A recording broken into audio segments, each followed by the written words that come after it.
Laylatul Qadr. If Allah increases the estimation, the qadr of Allah, the power of Allah in our hearts, the share of Allah in our hearts, that is a sign of an accepted Laylatul Qadr. So what is the point of this for us in terms of a feeling and an impact of Laylatul Qadr? There are three things that the ulama mention in terms of understanding, having a greater qadr of Allah in your heart, a greater estimation of Allah in your heart. Three of them. Number one, Allah is worth a greater sacrifice. A greater sacrifice. As-salatu khayru min an-nawm. I was tired. I'm sleep deprived. I'm hungry. I'm thirsty. It's hard, right? Sometimes it gets difficult. I feel the pain of that sacrifice. Well, Allah is worth a greater sacrifice. So when you're prompted by the angel that prompts you to do good and the shaitan that prompts you to do evil, which voice are you going to listen to?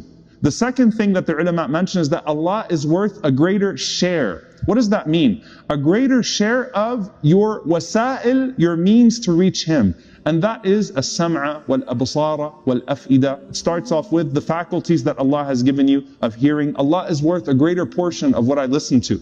Allah is worth a greater portion of what I look at. And the last thing, a greater hope. What do you want from Allah? When someone makes dua to Allah and there's a doubt, can He really answer me? مَا قَدَرُ اللَّهَ حَقَّ قَدْرِهِ. You didn't give Allah His due estimation. When someone is pulled, I don't know am I going to really realize like His Jannah and what Allah is promising, is it really going to be there and is it really going to be all worth it? مَا قَدَرُ اللَّهَ حَقَّ قَدْرِهِ. You did not give Allah His due estimation. When a person seeks forgiveness from Allah subhanahu wa ta'ala, they say, I don't know if Allah is going to forgive me or not. I have some really big sins that I've committed. مَا قَدَرُ اللَّهَ حَقَّ قَدْرِهِ. You're not giving Allah His due credit. You're not giving Allah His proper estimation. All of that means a greater hope in Allah, increasing your hope in Allah. With Laylatul Qadr in particular, if Allah increases the estimation, the power of Allah in our hearts, the share of Allah in our hearts, that is a sign of an accepted Laylatul Qadr.